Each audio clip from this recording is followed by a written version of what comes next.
ലോകം വാളുകൊണ്ട് കീഴടക്കിയ അലക്സാണ്ടർ ചക്രവർത്തി തൻ്റെ മരണക്കിടക്കിൽ കിടന്നുകൊണ്ട് 3 വാചകങ്ങൾ ഉരുവിട്ടിട്ടുണ്ട്. ഒന്നാമത്തേത്, ഞാൻ മരിച്ചു കിടക്കുമ്പോൾ എൻ്റെ ശവമഞ്ചം ചുമക്കേണ്ടത് ഡോക്ടർമാരാണ്. കാരണം അവർ അറിയട്ടെ, അവരുടെ വൈദ്യശാസ്ത്രം കൊണ്ട് എൻ്റെ ജീവൻ രക്ഷിക്കാൻ സാധിച്ചിട്ടില്ല.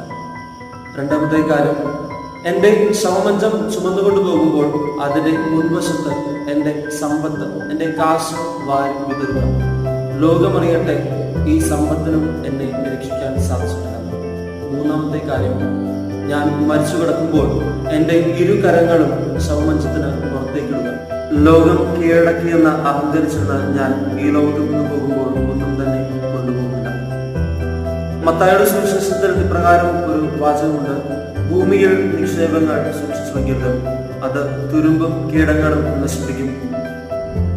നിങ്ങൾ സ്വർഗരാജ്യത്തിൽ നിക്ഷേപങ്ങൾ കരുതി വയ്ക്കും. സ്വർഗരാജ്യത്തെ ലക്ഷ്യമാക്കി സ്വർഗത്തെ നോക്കി മുന്നേറി സ്വർഗത്തിൽ തന്റെ നിക്ഷേപങ്ങൾ സൂക്ഷിച്ചു വെച്ച മറ്റൊരു വനിത കൂടിയുണ്ട്. ദൈവത്തിന്റെ കരം കൊണ്ട് ലോകം കീഴടക്കിയ വിശുദ്ധ മദർ തെരേസ കൽക്കട്ടയിലെ തെരുവീതികളിൽ മരണപ്പെട്ടവരിലും രോഗികളിലും മുറിയപ്പെട്ടവരിലും അവരുടെ മുറിവുകളെ സ്നേഹം കൊണ്ട് കെട്ടിയ ഈ ലോകം കീഴടക്കിയ വിശുദ്ധ മദർ തെരേസ സുവിശേഷത്തിലേക്ക് വരുമ്പോൾ സ്വന്തം സമ്പത്തിൽ മതിമറന്നു നിൽക്കുന്ന ഒരു മനുഷ്യനെ നമുക്ക് കാണാൻ സാധിക്കുന്നുണ്ട്.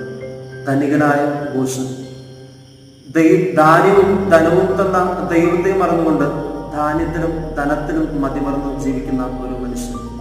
മനുഷ്യ ജീവിതം ഭൂമിയിലെ സമ്പത്ത് കൊണ്ടല്ല ധന്യമാകുമെന്ന് വചനം പറഞ്ഞു വയ്ക്കുന്നുണ്ട്.